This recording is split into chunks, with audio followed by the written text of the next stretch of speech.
I'd like to introduce my friend of many years, Jordan, a transformational coach focused on well being, sustainability, and freedom. And I am Maggie, an accomplished manifester, having been able to create the life I've wanted and manifest desires like a sailboat, a kayak, and a tiny house, along with a life of leisure. And today we are discussing active manifesting, and I know a lot of you have questions about my leisure lifestyle and how I created it. And today I'd like to share with you the secrets and along with my friend Jordan. Hi everyone. Hi Maggie. Thanks for having me on. Hey Jordan, and thanks for being on tonight. With active manifesting, one of the things I think is really important is focusing on the desire. You know, Maggie, I have a funny story about that with you. So I remember when you were first creating your tiny home, and I was talking to your partner at the time. He was a little irritated when he was talking to me, and he was saying that you were so focused on what you were doing that you wouldn't even do the damn dishes. That is so true. He said you were just waking up, eating, breathing, and working, and that's about it. Yeah, that is really true. I feel like you have to eat and breathe it in order to make something come true, because that's the thing, is that I don't lose focus on what the desire is. I think that your focus is really important. One of the things that I've learned about it is if I focus on something that I really, really want and don't let that focus stop in any way, then I'm able to actually manifest it in a very powerful way and in I would say fast way, you know? Yes, quantumly. Right. I think other people kind of have a similar thing when they manifest. Like when you're manifesting, how do you do it? When I'm manifesting, so basically it's just about getting clear exactly on what it is I want and focusing on what it would feel like to already have it, to already be in that situation, right? So say I'm preparing to manifest something that will bring me great satisfaction and joy. So I would picture or put myself in a vision of where I would be when that manifestation comes and then focus on how I would be feeling. So I'd be feeling very content. I'd be feeling very happy. And you can almost even actually do a look back, like looking back. So say you're projecting yourself into the future manifestation you want. You feel how you were feeling. And then you can almost even look back to where you are now to kind of make that connection to that evolved state that you're moving towards. Right. Mm-hmm. But I think the clarity is the real key. And like you're saying about not letting anything get in that way of the focus. In your way. I mean, yeah, and I think maybe my thought is I'm a little bit extreme in that situation, but I feel like it's the thing that for me has really made it happen. Yeah. Yeah. So it's almost like I think the word obsession gets a bad rap. I'm totally obsessed though. Yeah. But the obsession is where the passion and the focus is, and through that the manifestation occurs. Some people can spend lifetimes manifesting something that I bet you could manifest very quickly. Yeah. And you have. I remember when you went from, your 9 to 5 to being a full-time artist. Yeah. And that was like overnight. Mm-hmm. Yeah, I think so too. Yeah, and having a lifestyle of leisure happened also with the tiny house, because I think one of the things that it really did was help me kind of get to the point where I don't have to work as hard. That was an intrinsic motivation. Yeah. I mean, it was a motivation, but I didn't realize how powerful that would be, is having the tiny house was going to be such a gateway to a leisure lifestyle. Yeah. Mm-hmm. It really was for me. And I think for a lot of other people that, choose to have a tiny house, I think it can be a total gateway for them too. I think it's how you approach it. So one of the things that we were talking about is preparing to manifest for your desire and making room for that in your life.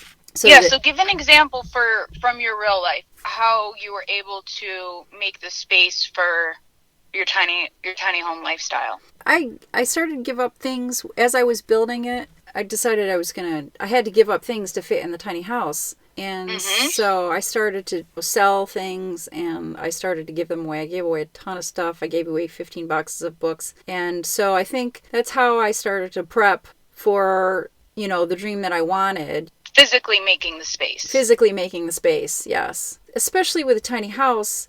I think I'm going to do a video on this actually about the philosophy of having a tiny house and what the real benefits of it are, because I think that a lot of people don't really see that. Some people have come up to me and they're like, oh, I have a tiny house. It's in my backyard. And I find it funny and comical because, yeah, because they think it's cute. They didn't make room for it, so they don't reap the benefits of it. I was able to manifest the leisure lifestyle by giving up in my preparation work. I had to give up all that extra stuff that I didn't need to have and make room in my life for receiving new things. Yes, and also you gained so much sustainability that you were able to lose pretty much all of your bills. Besides, say right now you have a very minimal land rent payment, and then whatever you're spending on your property is an investment in your life. It's not just going to some electricity company. Yes, and that is awesome because I don't have to pay for electricity and all that. So my bills are or less than half of what other people pay. Mm-hmm. So one other way to be focusing is on your desires by preparing for the desire to come. Right. Yes. Mm-hmm. Making space in your life, being ready to receive the new energy. Right. One of the things I want to talk about Rhonda Byrne a little bit, because she's really inspirational for me and how I've been able to manifest. I was living in the tiny house when I read her book, The Power. I thought it was an incredible book and really inspirational, because I think I was able to even hone how I was able to manifest the things that I wanted, really understand how I was able to do it, and maybe even able to share it with other people then. I have this story, actually, it's kind of interesting. I was driving, I didn't have winter tires, and I didn't have the money to get winter tires, and I was driving on the road to my house, and my tiny house, and I desperately needed winter tires. I was like, how am I going to get winter tires? I don't know how I'm going to be able to afford it.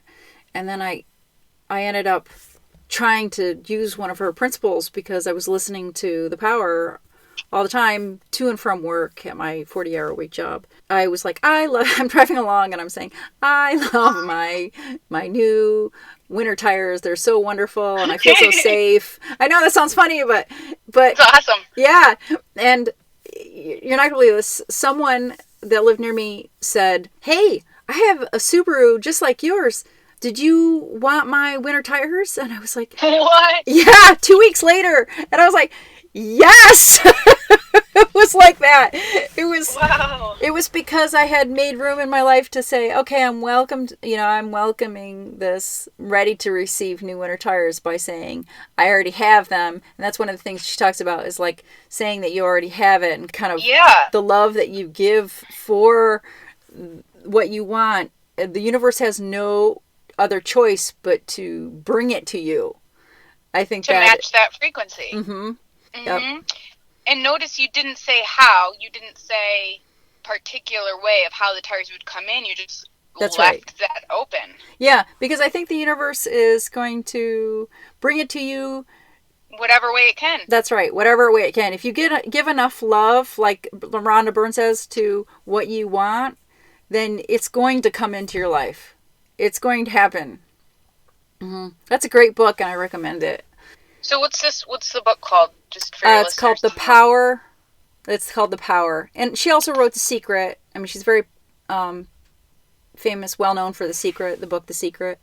But The Power is fantastic, and it's the one that's really resonated with me. It's basically the idea of the book is like giving love to what you want in your life. So if you give love towards things, then that's how you receive those things. And if you imagine it and you give love and energy towards it, then it's going to gratitude. Happen. Yeah, and gratitude. A lot of gratitude. Mm-hmm. When I wake up every day, I'm so grateful for my life, and I think that's one of the things that has kept it like this, I guess. In order to bring what you want into your life is, I really believe that I already had my winter tires. So I was thinking about, if you think about the texture and the color and the sound and what it's going to be like or whatever when you have that thing. Like you think about how you are going to be in the space, if it's a house or if it's a boat or if it's just whatever it is that you want, or how your life is going to be when you have that thing. And imagine that and give that a ton of joy. Like imagine that what you want, imagine yourself already having it, and imagine a lot of joy surrounding you having that thing. What kind of joy would it bring into your life? How it would make you happy. But you're actually feeling the joy. That's the whole idea, is to manifest the joy of you already owning it. Because yes, there's... Mm-hmm. I'm sorry, go ahead. Well, because there's a lot of power in that. As soon as you can manifest that joy, you're manifesting the thing in your life that you want. What were you saying? Oh, the difference between an affirmation and an incantation is putting emotion to it. So you could say, I'm healthy, I'm wealthy, I'm happy, and that could be an affirmation. Mm-hmm. But if you really feel it while you say it, yeah, like, oh, I'm so happy, oh, I love being wealthy. And yeah, I am so healthy, my body feels amazing. Yeah, and just really feel what that feels like. Mm-hmm. That will be so much faster and so much stronger. Yes. So I feel like with the difference between the affirmations and the incantations is also the difference with passive or active manifesting. Yeah. Do you know what I mean? Yeah, like good point.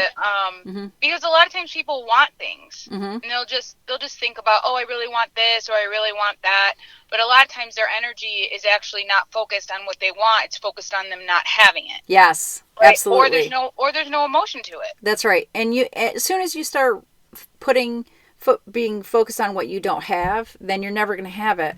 And this is the toughest part, I think, about manifesting, is believing. Like truly believing that you already have it. Like truly believing that it already exists in your life and it's doing such an amazing thing.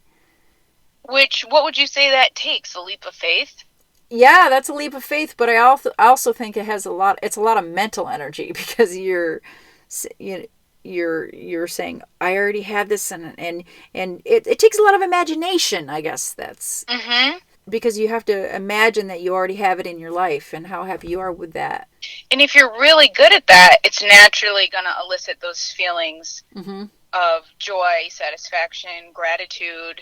That's another strong point of manifesting is we already touched on this, but I feel like if you just had to choose one thing to focus on, the gratitude would be the strongest. Gratitude for already having it. Yeah, absolutely. Like, you're so thankful that you already have it. Like, because I was like, oh, I'm so happy I have these wonderful tires that make me feel safe. But it's really hard. That's a whole lot of mental power when you're driving and you don't have winter tires and you're riding on a road that isn't good, to basically turn your brain around and go, no, I really am safe. I feel safe, and you're... yeah, it probably almost seems crazy, right? Yes. It seemed crazy at first. Mm-hmm. Yeah. But you know what? Proof's in the pudding, man. Yep. You have an amazing life, and thank you. Every project you've ever put your mind to has been completed and is thriving. Thank you. Mm-hmm. So you started with your tiny house was the first project, and then there was many other things within that. Well, and then actually, I started. Sailboat, yeah. Yeah, I actually started with a kayak first. I built a kayak. Oh, right. Yeah, when I lived in the apartment, and then I built the tiny house, and then when I moved into the tiny house, then I restored the sailboat. Yeah. But I think I realized after I moved into the tiny house, and after like reading The Power by Rhonda Byrne, I really felt like I had something. Like a tool. This was your tool. A tool, exactly. Mm-hmm. A tool. Let's talk about another example that I know from your life is when you needed the trailer bed for the tiny house. Oh, that's a good one. Yeah. Okay, so you mean my car, the incident with my car? Okay. Yeah. So, well, actually, I decided to get the loan for the trailer, and I didn't have any money to buy the trailer to put my tiny house on. And I didn't have the cash to buy a trailer, so I decided I was going to get a loan for it. But then something happened to my car. A tree fell on my car. in the apartment I lived in, and it like squashed my car. But my car was really cosmetic. It wasn't. It was very minimal damage. Yeah, it was minimal damage. Squashing is not really the right word, though. It's more like it put a little bit of a dent in the back. Well, right. The top, the sides, it was. I mean, but it didn't hurt the glass, and it wasn't. It was really only cosmetic. It just looked like hell. Okay. But I got $7,000 from the insurance company. And I asked you, I was like, what should I do with this, Jordan? Because I should put it in the car. And you're like, no, it's a gift. Yes. Build the house with it. I remember that. I remember exactly where we were, too, down at the creek. And you're like, no, it's total gift. Just use it on the house. And it was so clear to me. It was so clear. It was really clear to you. Are you really asking me this question? Don't you know? I know. I was thinking, well, this is what I think I should put it into the car, but... Yeah, that's another great point, though, is that a lot of times we feel obligated to go conventional routes, but a lot of times creative routes or accepting gifts or, doing things differently than society would is really what's best for us. It just goes with what's best and aligned for you at the moment and what feels the best and what feels good. I think that, the blessing of the tree falling on my car was one of those things that was totally in line with manifesting, though. It's just that I didn't see the gift. Because until you pointed it out to me, I was seeing it more like, oh no, something hit my car. And then I realized it was such a blessing because I was able to buy a ton of building materials for my house. At that point, I had planned the house in such detail, knowing where every stud is going to go, every nail or screw actually, and even the elevations on the interior. I put the pictures that I was going to have on the wall. I was that focused and that detailed about my dream and I had put so much love towards what I wanted. The universe is like, how can I give this to her? And it was like, I know, I'll drop a tree on her car and give her $7,000. Yes, but the thing is, like you said, it was just cosmetic. You were still able to use your car. Yeah. It was all right. Mm-hmm. No, not really any inconvenience to you at all. Yep. So it was perfect. It was perfect. So you've created just this, basically your dream life. I have. Through this intense focus. And through, one thing I was thinking about when we were talking about energy earlier is that a lot of times people's energy is scattered. It's in all these different places. And what you essentially did was you took energy, could have been in many places, and you harnessed it. You brought it all back. You called it all back to yourself, and then you harnessed it and honed it into whatever the project is that you're working on. And you did it with great intent and great gratitude and love and joy, and with a vision of the future accomplishment. Right. And that's so powerful. That's like the most powerful tool that we have as energetic human beings. Mm-hmm. Definitely. I mean, that's really the power of manifestation in a nutshell, if you think about it. Mm-hmm. Yeah. It's creation, really. It's creation. Yeah, and we can do this even for things that aren't physical. A really great example is, say someone wants a relationship in their life. Say they want a live-in partner. Mm-hmm. One good thing would be to clear out make your home really nice and inviting, so you'd want to have someone over. Yeah. Set 2 dinner plates every night. Yeah, that's awesome. Yeah. Yeah. Clear out half your closet. Yes. Right? Absolutely. And it sounds silly. No, but it's if you right. really understand what you're doing, yeah, it's extremely helpful. It is. It's a tool, and I would say Rhonda Byrne talks about that as a tool actually in her book, people doing that. Like this one guy, I think one of the stories was really great. She was talking about how this one guy really wanted his dream job. He was kind of going about it in the wrong way. He was thinking, well, I don't have it yet, and then he decided to start acting like he already had the job, and he woke up every morning at in the morning like he was going to his dream job, and put on a suit like he was going to his dream job, and did all the things like he was going to his dream job, and 2 weeks later or something he got it. Wow, 2 weeks. That's an amazing turnaround. Yeah. So it's totally, see, the one thing she talks about too is like we're the ones that put the time constraint on it. Yes. The universe can give it to you instantly. In our head is like, boy, that's a big one. How is that going to happen? And gee, that's going to take a long time to get. That's our own constraint that we're putting on it. It's not the universe's constraint. Right. Right. So we have to be open to receive is another big point of manifesting. And you open to receive now. Yes. Right? I mean, essentially everything's in the now. That's the only real moment. So it's the powerful moment. Right. And believing that you already have it is, I mean, I can't tell you how many times I was like, oh, gee, I really want this thing. Or, oh, I could really use this. And I've gotten to the point now where, like, the next day I have it. It's crazy. It's crazy fast. You get to the point where you're just manifesting and you can just manifest like lightning fast. If you have a lot of practice and you're doing it for a while and you really understand what it takes to do it, then all of a sudden, if you don't put any constraints or any limits on manifesting, it can be extremely fast, crazy fast. So let's talk about some things that might get in people's way. So I would say that self-doubt and unworthiness is something that would come up a lot in the process of manifesting. You can't. I know that you have surpassed this, so it might be a hard, heavier subject to go into. No, it's totally okay. I feel like people who are, just learning this manifestation technique. Well, I think one of the things Rhonda Byrne talks about again in her book is if you can give 50% of your life towards being positive, like, so it's actively trying to be positive for at least 50% of the time during the day, which you would think isn't that hard, but that is actually very hard to do, is to watch every thought that you have and make it positive. Because if you think about it, we just let the world mow over us and with our thoughts. We're not really thinking. If we think a negative thought about somebody, it's like one of those things that we just think bad about somebody, but we don't really stop our thought. But when you're actively trying to be positive, we're judging really quickly and fast.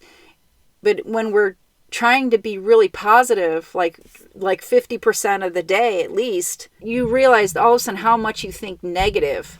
Like all of a sudden you stop yourself in the middle of that thought. You have that negative thought about something. Or you're examining it. You're examining the thought. Some things, so you have a thought and it doesn't feel good. So that's also another good indication that it needs to be either looked at or not given any attention. I guess it would be two things. One, you would either examine the thought and take it apart so that you can look at it and say, where did this come from? And then it might be like, oh, this is like a belief my mom has. I don't really feel this way. And then you're shifting. Or society has this judgment. But you know what? I don't really feel that way. And then you can shift that way. Or you can just let it pass on by and don't feed it. Yeah, I think don't feed it is the number one thing. And I kind of don't try to get into too much about what's making me have the thought. Because, she talks about like the boomerang effect. Like how you send a thought out and anything that you send out will come back to you. So if you then send out a negative thought towards a person, then somehow something's going to come back to you that's negative, like you're going to stub your toe or something. I mean, that's just like an example. But if you send out really positive love towards like the universe and everybody as much as you can, I would say try to avoid the people that you don't like as much as possible, so you don't have to like think about them or think about negative things, and just so you can focus on the positive of your life. And the more you can say, I mean, I can't tell you how many times I've said to myself, my life is amazing. I can't imagine it being any more amazing. And then it becomes more amazing. Yeah. I'm just like, how is this possible? Like, how can my life be any more amazing it is? And then it turns around and becomes more amazing. But I think it's because I've gone past that 50% positive. And that has shifted my whole life. I noticed a big change as soon as I shifted. I think that's when I really, I got into the tiny house and I really decided that I can do this without a 40-hour-a-week job, that was the moment that I had really made that shift, that 51% of being positive in my life. And all of a sudden it made an incredible difference. All of a sudden, and I remember, this was another thing that I was doing. I was driving home from work. I was like, oh, I had my hands on the wheel again. I did a lot of manifesting when I was driving, when I was working a 40-hour-a-week job. And I love my leisure lifestyle. It's so great. Like, I was saying that. You remember this moment. That's awesome. Yeah. And I remember when I was doing that, and I was like, oh, my life is so amazing, and I have such a leisure lifestyle. And then I really started to think about what it was that I wanted, like envision it exactly the way I wanted it in terms of what that leisure lifestyle looked like. And then when I did that, to have the joy, to give the joy and the love to what that leisure lifestyle, that imagination I had of what a leisure lifestyle felt like. Did you ever feel afraid? No, because what do I got to lose? You know, I think so many people live their whole life like wasting it. I hate to say it, but a 40-hour-a-week job, you know, and living somebody else's dream and working for somebody else and doing, I think people get really bitter about that. And I don't think I was ever afraid, because I was ready for my life to change. You were ready. I think you have to be ready. I think you have to, like you said, make room in your life. I don't think you can't have any doubts. You know, I think one of the things that people do when they think about something that they want is have doubts about whether they really want it or not. And I think you have to have a lot of desire about what it is that you want. And clarity. You know, draw Clarity pictures about what you want, or, you know, collect pictures. You know, like some people have like vision boards of what they want, and they put these boards up of all these pictures of all the things that they want in their life. Yeah. I think if you're looking at that board every day and you're going, oh, I'm so glad I have that, or whatever it is that my life is so amazing because of this or whatever, and kind of create it, then it's going to eventually somehow pop into your life. When you least expect it, you're going to turn around and you're all going to be laying on a beach in the middle of the Caribbean, and you're going to be like, oh my gosh, my dream did come true. You know, and I think, you know, it's going to broadside you. You're going to be in your dream like life all of a sudden, and you're going to be like, how did I get here? Holy cow. But yes, I've had so many of those moments. Yeah. It's still I'm still blown away by it. Yeah? Yeah. Do you have one that you want to share? Well, I mean, honestly, just growing up in a small town, and almost everybody that I knew was still kind of there. Yeah. And I had bigger dreams. I wanted to mostly be in a warm climate. I wanted to be in a more progressive area. And here I am now in Sedona, Arizona. Yeah. I live in like one of the most beautiful places of the world. Yeah. I love the community here. I'm able to go visit the ocean in California. There's so much in my life right now, including my family, my immediate family here. I mean, my partner and my son and our dogs, and the house that we have here. And, I'm renting now. But I would really love to be more self-sustainable, and that's what we're working towards every day in various ways. And I feel like this could be a whole nother conversation, so I don't want to go too much off topic. Right. But if I just look back to where I was, I mean, I remember being in my bed as a teenager and thinking about California as some, like, really exotic... not exotic, that's not the right word. It just seemed so out of reach. It just seemed like something like really cool, but it felt very unreachable. Right. Like I never knew if I could ever be there someday. Yeah. You know? Yeah. And now I go there all the time. Yeah. And even just, I remember, learning about Sedona and being interested in Sedona and just looking. I even remember looking at houses, like just going on Craigslist once, about 5 years before I actually landed here. I remember going on Craigslist and Really? looking, yeah, at Wow. houses and trying to find areas and being like, oh, there's Flagstaff. That's kind of around here and around there. And I was, just kind of playing around with things. And I don't know. It's just kind of blows my mind that I'm actually living here now on the Right. West Coast in the sunshine, with a great partner and, the life that I love. Yeah. And I'm still working every day towards, more and more, Right. more and more freedom and sustainability mostly. I mean, basically, I guess what I want to say is I remember being a teenager looking kind of forward to the life that I have now and thinking, like, I had this glimmer of hope, but it seemed so out of reach. Right. And now here I am living it. Yes. But I just took steps. I took steps every day. I took steps to be healthy. I took steps to develop my mind and develop my focus of energy, to develop my willpower, to develop my self-confidence, to develop my self-worth, to take risks, to go out there and do things even though other people might laugh at me or think I'm weird. Right. I just said, I'm going to follow my heart. And I did, and ended up in a really great place. Yeah, I think you had a lot of love for what you wanted in your life, and then it just had no option but to come to you, But the steps unfolded just a little bit at a time. Like, I guess my point is that I never could have imagined how I would get here or the steps that took place. It just ended up all lining up. Yeah, that's awesome. That's really awesome. So you're kind of going in, you're taking step by step, but in a way, it's almost like a abyss that you're jumping into a little bit too.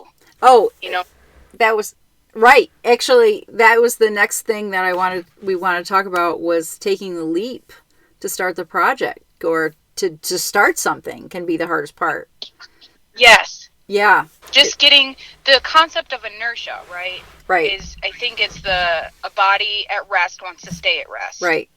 And a body in motion stays in motion. Right. But getting from rest to motion is the hardest part. Yeah, you have to just take the leap and just go for it. And that's, when I decided to get the trailer for my house, I was like, this is it. I've got to just do it. And I just went for it. I don't think that it was something that, it was definitely a risk. I mean, you have to take the risk in order, you took the risk to go out there. Yeah, I mean, I literally, like, my lease was up. I literally packed up my station wagon with my son and my partner and my little dog, and we just drove west. Yep, it's all awesome. Yeah. Into the sun. Yep. And you were talking about, like, steps that you were taking, and if there's self-doubt. Right? Yeah, there's definitely self-doubt, but insurmountable things because... Oh, right. One of the things that I was thinking was you take baby steps because when I was working on the boat, I got the boat and I was thinking, oh my God, I was so daunted by it. And there was times when I was daunted by building the house too, but the boat was like kind of really memorable for me because I had this, when I got it, I didn't realize the kind of boat I was getting and how much work I was going to have to put into it. And when I realized that I was going to have to drop the keel off the boat, which is 450-pound keel, I realized that I was going to have to do a lot more work than... I bit off more than I could chew. And how... But you didn't. Well, I thought I did, though. You thought you did. Yeah. Yeah, I thought I did. And then I realized, okay, baby steps, because I was really overwhelmed by it. So in order to complete your dream of what you want, you have to just come about it very slowly and just take really baby steps or, instead of letting it overwhelm you. Yeah, and know that there's always a solution. Right. Because there is. Yep. It's just a matter of figuring it out. Right. And one of the things we were talking about, too, is don't let the future unknowns stop you from starting the project. When I was building the tiny house, I was like, wow. I didn't know how I was going to get the money to build the house. When I got the trailer, I didn't have the money from the tree landing on my car yet, and I had no idea how I was going to be able to fund my building the tiny house, but I was like, well, if this takes a long time, it takes a long time. Maybe I don't finish this year, not a big deal. I'll just keep working on it when I have the money. I remember getting my paycheck on Friday and buying what I could, Mm-hmm. and not thinking about how... Paying for it all at once. That's right. Because I think if you think, it can be really daunting if you're like, oh, God.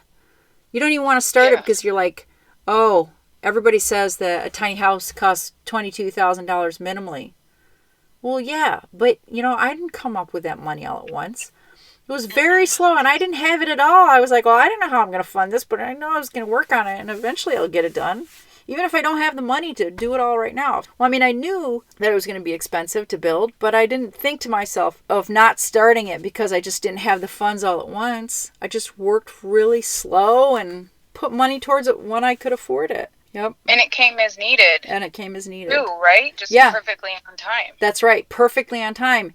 And that is the universe bringing me what I wanted. That's manifestation. I mean, money and wealth, I feel like its natural design is to be in flow anyways. Yes. And I mean, honestly, if you wait until you have all the funds for something, then you're delaying its manifestation because of the thought principles behind the wait. Yeah.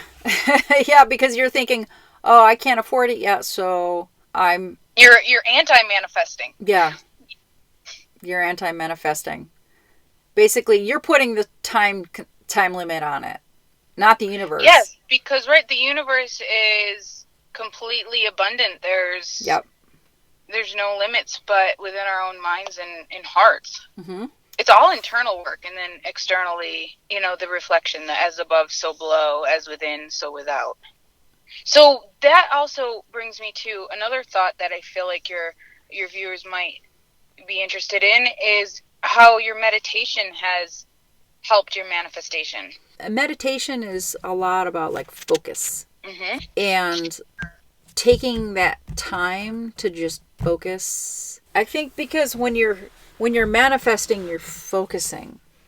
And mm-hmm. I have laser focus, and maybe that is because of my meditation practice. I definitely feel like it's contributed. Mm-hmm. Yeah, I mean, it, no doubt. I think it could be. It could definitely have contributed to it because I feel... I mean, a lot of things have happened, but I've been meditating for a long, long time, 10 years now, so... Yeah, and wouldn't you say that your meditation also, or meditation in general, also clears out the gunk from our mind that might kind of get in the way of our focus when we're actively manifesting? Yes, definitely. So that's part of clearing and making space. Mm-hmm. Totally. So one of the other things, I think we have to be willing to sweat a little bit to get what we want. Mm-hmm. Because I think a lot of people, some people are like, oh, I have it, therefore I have it. But I mean, and that could work. I mean, it has for me on several occasions, but I've also been very willing to put in the work to get what I wanted. I think it started a lot when I was really young, and I grew up in a poor household, and I really didn't have a lot of money or any money. And I started to ask the question, well, I can't afford to get this thing, so how do I get it? And then I started to just think, well, I'll have to make it then.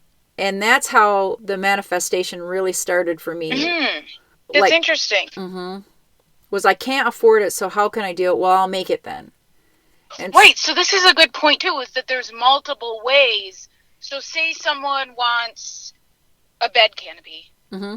And the bed canopy that they want, if they buy it all together, it's going to be a lot and they don't have it in their budget. Mm-hmm. But say they go and learn that you can buy these poles at Home Depot. And that's then right. They realize, oh, you know what? I have a bunch of cloth that I'm not using. I'm going to make the curtains and learn how to make the curtain. And then, and now it's 10% of what you normally would have. And then also, when you make things yourself, think about the energy that you're putting into it is more personal, and the intention, and it's just also this feeling of accomplishment, I'd say, is so much greater than when you click buy now. Because then you're empowered. Yeah, empowered. You are so empowered. You are one of the most empowered women I know. Thank you. I am empowered. But I've never had that, I think it's kind of interesting because if anybody says, oh, you can't do it, I'm like, oh yeah, watch me. That's kind of how I've kind of come about it. And I think I literally feel like you could do anything. Anything. Thank you. I mean, but I think you could too. I think this is available to everyone. Yes. I don't think it's like You've mastered it. Right. I think. And I have. Yeah. We all have the ability to master this. Right. We all have the ability to master it. It's not just, it's totally, I think when the world gets somebody down and they don't believe that they can do it for themselves, and that's an issue. You got to not listen to that noise, though. You got to push that to the side and go, I can do this, and I'm going to have anything that I want to have, and I'm going to figure out how to do it. I mean, and two, the world has, gosh, we can do anything now. We can, if you want to know how to do something, the ability to figure out how to do it is, it's out there. You can find out how to do it. Like I looked up like how to drop my keel online, and I saw a YouTube video about how to drop the keel on my boat. And so I did it. And that was the thing that kind of brought me through that was, well, how do I do this? And then it was a different kind of sailboat, but it was very similar to mine. And I just followed it as a guide. And it was a thing that, and that was a really daunting thing for me. Just drop that keel on the sailboat. Yeah. Mm-hmm. And there's another thing, too, this reminded me of the concept of when you get going on the path, that the things that you need will come, the people and the circumstances, the events, the funds, whatever, the connections, right? Because you're on that path now, and everything that's on that path is now available to you because, I guess it's law of attraction, right? This is the frequency you're vibrating. That's right. You're reaching your hand out, and the hand comes back and meets you there. Yep. But you got to take that first step, and you have to be willing to, like you were saying, work for it. Move outside of your comfort. Yeah, go for it and move outside of your comfort zone. Instead of when you reach the end of your comfort zone, instead of being scared and shrinking back, be excited. Yes. Change that into excitement and curiosity. Oh, I'm feeling uncomfortable. This is awesome. I wonder what's on the other side of this. And not only that, is if you're feeling uncomfortable, you just have to work through it like baby steps. Just take little chunks of it at a time. And, one of the other things is I think the universe is asking you if you really want it. Mm-hmm. It's saying, do you really want this? And you're going to answer, yes, I do. And I'm going to keep at it. And you're going to take that step. You're going to learn how to drop that keel. You're going to learn how to do whatever it is you want to do in order to make your dream come true. But you have to power through that. You can't, let that setback stop your dream. And then the cool thing is once you do what you're saying, then all of a sudden so many more things are available to you, and you're almost in this whole new world. And it's pretty fascinating. It is. It is. And then you realize how much power you have, to manifest. You're always like, wow, I can really do this. I can really manifest whatever I want. I really can. It starts to be anything, Yeah, anything. And you have that reference point, like you're saying. Yep. Because then once you've done one thing, that just kind of leads to the next thing. And you're like, well, I want this. And then you're like, okay, how do I do this? How do I get this? And then you just put more energy toward it, and then you get that. And then pretty soon you've got, it's just how you work at manifesting. You have to have a lot of love for whatever it is you want, though. You can't half-ass want it. You can't be like, oh, I don't know how I feel about you. Like, yeah, I kind of want it. No, you got to like really want it. You have to really put a lot of desire into it. I don't let that focus waver until the project's done. And talk about how alive you feel, right? Because, I know when I'm manifesting or when I'm in my flow and fully believing in myself and really living my dreams, I feel so alive and in creating, so alive. Yeah, I know. I think when I was on the boat this summer, or even just around my house, I was just like, wow, my life is so incredible. And I just felt so blessed. And when you feel blessed, like more blessings come to you. You're like, I'm so blessed. And then all of a sudden you get these like more blessings just somehow fall in your lap. It's unbelievable. What's that quote you have in your kitchen? Unwrap the... Life is something gifts, untie the ribbons or something like that. Well, I think it's about basically that life is a gift, but we need the courage to untie the ribbon, untie the bow. It's all available, but we need to be active in receiving. Yes. I mean, we have to also make plans to go get that thing, though. We can't just be like, oh, yeah, I'm here, I'm ready to receive it. You have to just be like, I have it, I think. But not just I have it, but also, even though you already have it, really kind of make the path open so that that it can come into your life.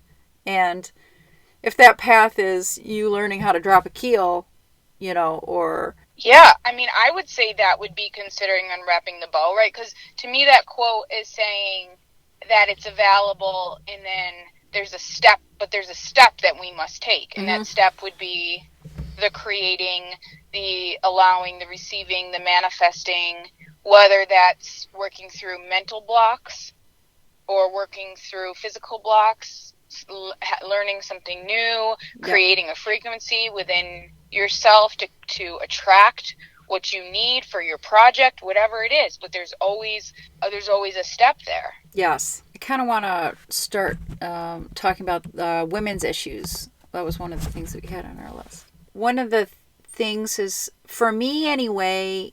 Oh, yes. This is a good one. That's a good one.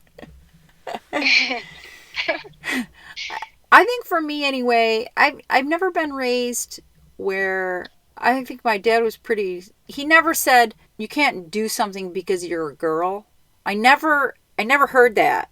Like, I never ever heard that. And I think I never had this strange thing where some people are like, oh, I can't do this because I'm a woman, or feel like they're somehow not able to accomplish it because they're a woman.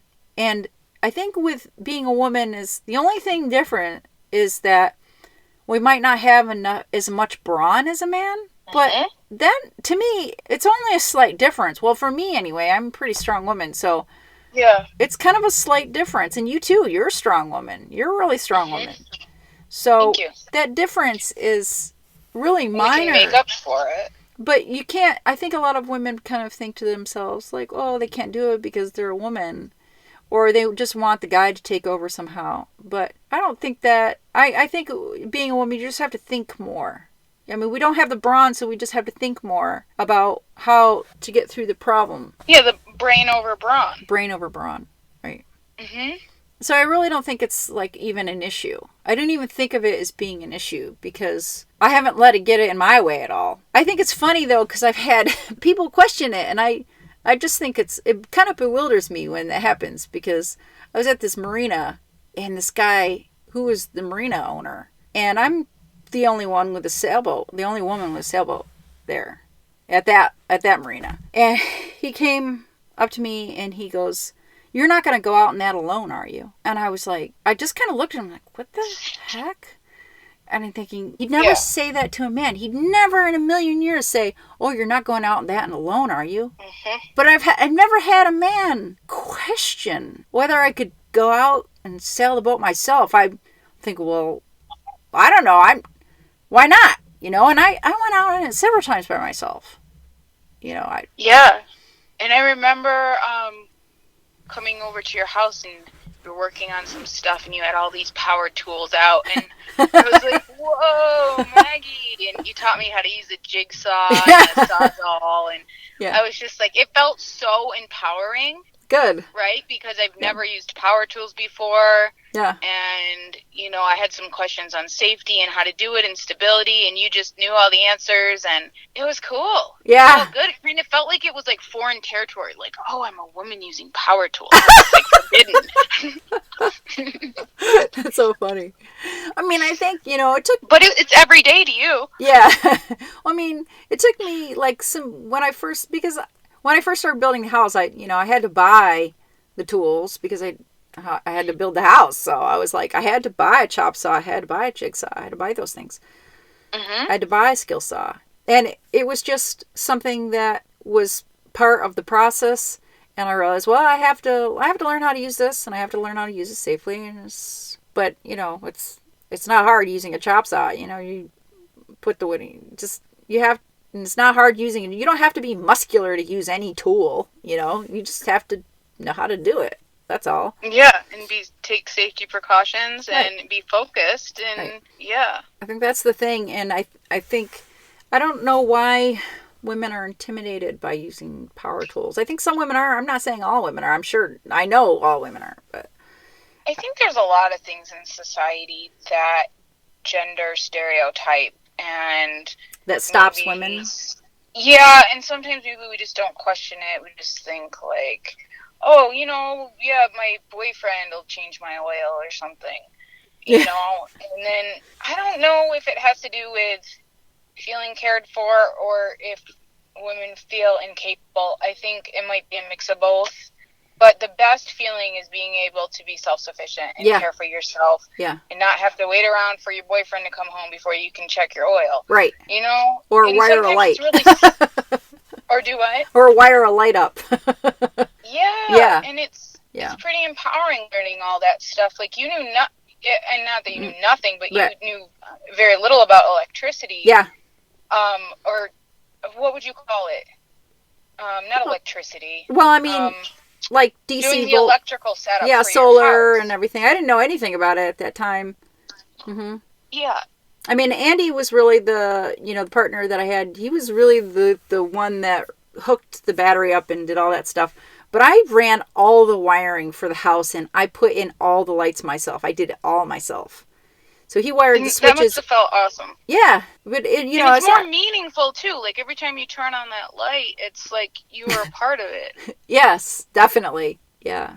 I think so worth it within itself. Yes. It's great living in something that you've created from the ground up, really. Yeah, and it would be the difference between, say, eating a tomato that you grew from seed or going to the store and buying a tomato. Like, think about the quality difference and the experience. Yeah, it's huge. Actually, that's huge. Yeah, but it's kind of similar, right? Yes. I mean, you're literally living in the home that you built from scratch and, living in this life that you created just exactly how you wanted it. Right. And honestly, not many people can say that. Yeah, I know. I wish that more people would be empowered to do what they want, or if they want to build a house, build a house. I'm not saying it's got to be a tiny house. I think it's whatever you want it to be, Yeah. Yep. Whatever fits the dream that you have in your mind, whatever that is. Yeah. I actually really like small spaces, so to me it works. Yeah. Mm-hmm. But if you say you had a larger family and you needed more room, then that's okay too. And you could take these same manifestation tips and use it towards having your own land and building your own sustainable home on your land, or whatever your vision is. Absolutely. Mm-hmm. I think we were going to talk about outside pressures, because I know you've had a lot of pressures about how you live your life from family, and I definitely had when I first started building the tiny house and I worked in an architectural firm. I'll talk about my story and then you talk about yours. One of the people I worked with was like, why would you do that? Actually, two people were saying it. One was an engineer, one was like an architect. They were like, well, why don't you just buy an RV? Why are you building this tiny house? I don't get it. I had to really push that off because, and really not care what people to say, because I don't really feel like people are, a lot of people are qualified to comment on your dream and what you want to create for yourself. I think some advice, if it's real advice that can help you along your dream, okay, then take it. But if it's no, you shouldn't do it because I don't think it's cool, well, then that means nothing. And so basically, encouragement and constructive criticism, you can welcome that. Right. But if it's something negative or hateful or something that's not helpful, or that's something that's taking away from your experience, then dismiss it. Yes. Yeah? Yes. You do that so well. Yeah, thank you. But, it was weird because after I had finished building the tiny house, then all of a sudden people were like, that's really cool. They changed their tone about it. It was so weird. Yeah, they really did. The same people that were like, oh, you shouldn't do that, you should just buy an RV, were like, oh, that's really awesome. They had totally changed their tune about it. It was so weird. I don't get it. But Mhm. I know, like, you've sort of run into some Well, honestly, things. the biggest example I could say was when I changed my diet and lifestyle to veganism. Mm-hmm. And I had a lot of opposition from people. Did you? Oh gosh, yeah. Everywhere I went, I got made fun of all the time. I got questioned all the time. There, I mean, people were so much as like disgusted with me, or just, thinking I was really weird, or, Wow. calling me a hippie or whatever. Just Yeah. different judgments were always coming through. And, but there was really no doubt in my mind that it was the path for me. It was a very deep, heart-based, ethical decision at first, and then it turned into being very supportive for my health and well-being. That propelled me along. So I had that like intrinsic motivation to continue on this path. And at times, maybe it felt a little hurtful, but I learned to just kind of tune it out and just Yeah. not really give it much energy or thought, because I was so focused on learning about veganism and nutrition and, helping animals and all that. Yeah. That focus was so strong Yeah. that when people came in with their negativity, I just didn't really have time for it. Yeah, that's good, though. I think that was the And thing that then carries you it through. faded. Yeah. And then all of a sudden people are like, oh, wow, you look so great. You look so healthy. Your skin's glowing. You're so fit, Mm-hmm. And then, oh, so you're vegan? Okay, well, tell me about it. And then all of a sudden Their tunes I changed. became teaching people. Yeah. Yeah. Yeah.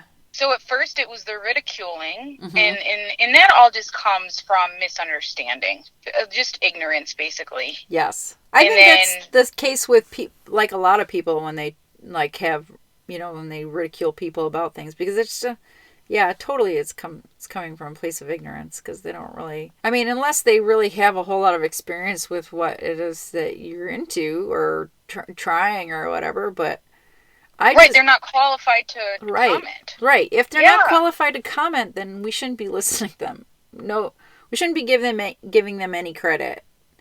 So, yeah. Yeah.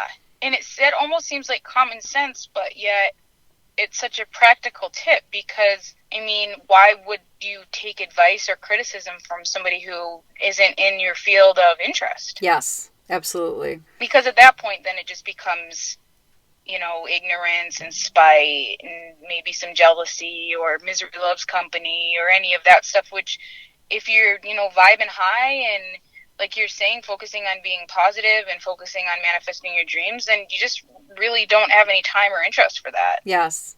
I mean, I just kind of really stopped listening to people. I think I kind of felt alone when I did that, but I felt like I had to do it in order to really focus on what it was that I wanted, because I think that a lot of people, when they get a lot of opposition with what it is they want to do, they just stop, because they're like, oh, I guess I just shouldn't do it. And I don't let that get in my way at all, no matter what anybody says, unless they have a really, really good experience about what it is that I'm doing. I don't give them any credence. I just don't. So would you say at first you felt alone in your endeavor, and then once you pushed through that initial, that getting off the ground basically, then support started coming in?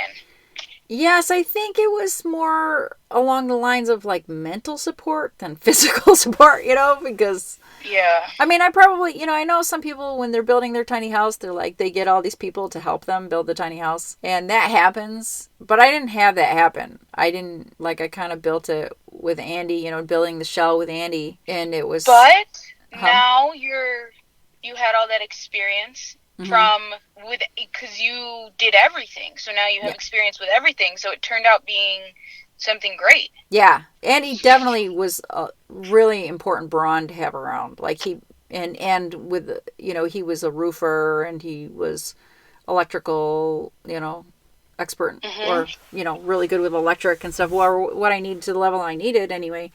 And so it was just, but I had 20 years, experience in architecture, so it was just a matter of, I knew how to do everything in terms of the design. I designed everything in this house down to the screw location. So Are you going to be offering customized Oh, tiny house design?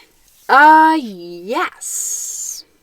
That is a good question. Actually, what I really want to do, and when I have my Patreon page running, I'm going to start to share with people how, like, because I know that people want to have a really personal touch on their own house. It's like they don't necessarily want to someone else to design it. I mean, because you want it to be a part of you. Mm-hmm. So I want to teach people how to design their own tiny house, and then I want to teach them how to build it on Patreon. And That's amazing. thank you. You know, I want to empower people to do and step by step on how to build a tiny house so that they don't feel lost or that they know what to do, because I think most people don't even know the first thing to do into designing a house, you know, or how to plan a house, even like how to do it. So you're working on the empowerment aspect and then also offering practical design advice Yes. and helping them start to finish. Yes. Exactly. If anyone has any questions, we could make a follow-up video. Yeah, I would love it if people had questions. You know, if they had questions about anything, manifesting, tiny house stuff, any of it, really. I'm definitely open. And if anybody has questions for Jordan about anything, please write the comments below. So thank you, Jordan, very, very much for this. And because you've been with me really from the beginning. So thank you so much. Please subscribe and like and make any comments below. And thank you for listening to this conversation with about manifesting with myself and my friend Jordan. It's been a pleasure.